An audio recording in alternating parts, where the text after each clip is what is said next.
There's a version of you that's still 8 years old, still waiting by the door some evenings, still holding her breath when voices got loud in another room.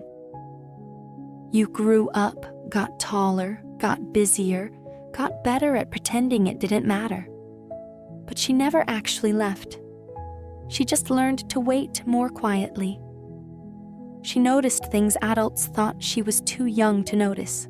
The tension at dinner that no one named out loud.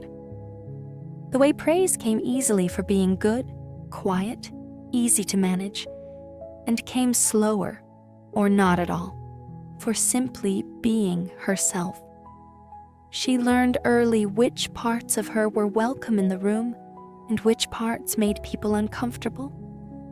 So she folded the uncomfortable parts away, carefully, the way you'd fold something you weren't ready to throw out but couldn't leave lying around either. Most of us don't remember deciding to do this.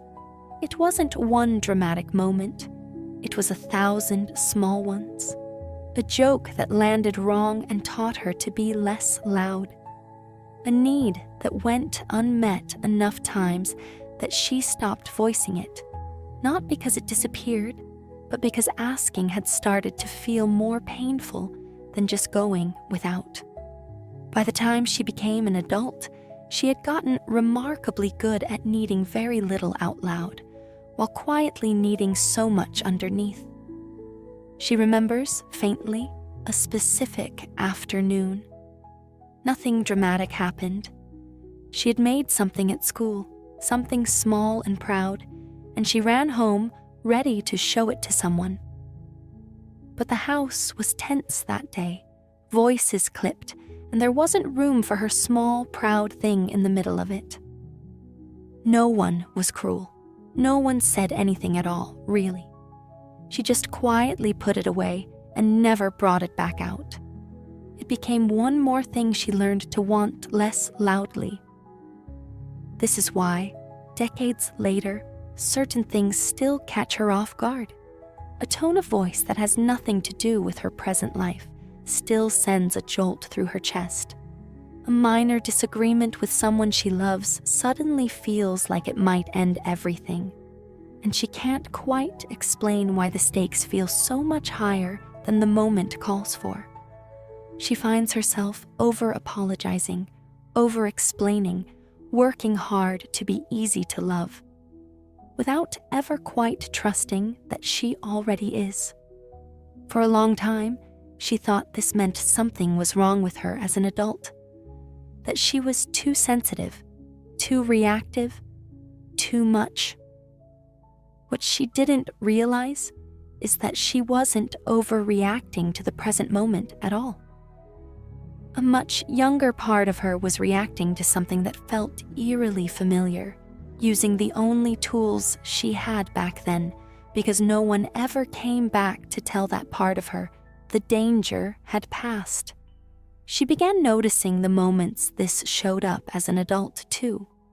A friend canceling plans, and her stomach dropping like it meant something much bigger than a change of schedule. A partner going quiet after a long day, and some old, familiar part of her bracing for a storm that almost never actually came. It wasn't that her adult life was full of danger. It was that a much younger part of her still checked every room for it, out of habit, long after it had stopped being necessary. Not because anything was truly wrong in that moment, but because some much older alarm system had been triggered by something that only rhymed with the past, not repeated it. The shift began the day she stopped trying to silence that part of herself and started instead turning toward her. Not fixing her, not rushing her to grow up faster, just noticing when she showed up and asking gently what she needed in that exact moment. Sometimes the answer was simple: to be told it wasn't her fault, to be allowed to take up space without earning it first, to be reassured that wanting something out loud wouldn't cost her the people she loved.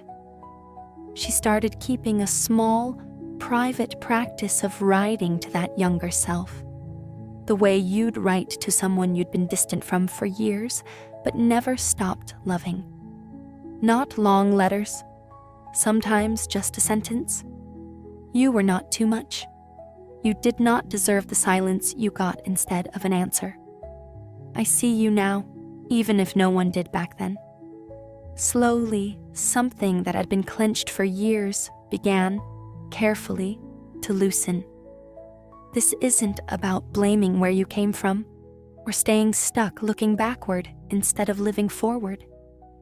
It's about understanding that the parts of you that overreact, that overgive, that struggle to rest or to ask or to trust good things when they arrive, are not flaws to discipline out of yourself. They're a child who is still waiting for someone to come back for her. And you, now, are finally old enough to be the one who does. If any of this feels familiar, if you've ever felt inexplicably young inside a moment that should have been ordinary, this isn't something broken in you. It's an invitation to finally turn around and meet her. I created a guided shadow work journal with prompts built specifically for this kind of inner child work, gentle enough to sit with, honest enough to actually shift something.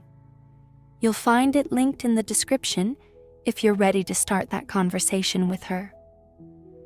And if this story felt familiar, leave a like and subscribe, because every week I bring a new theme on emotional and spiritual healing right here.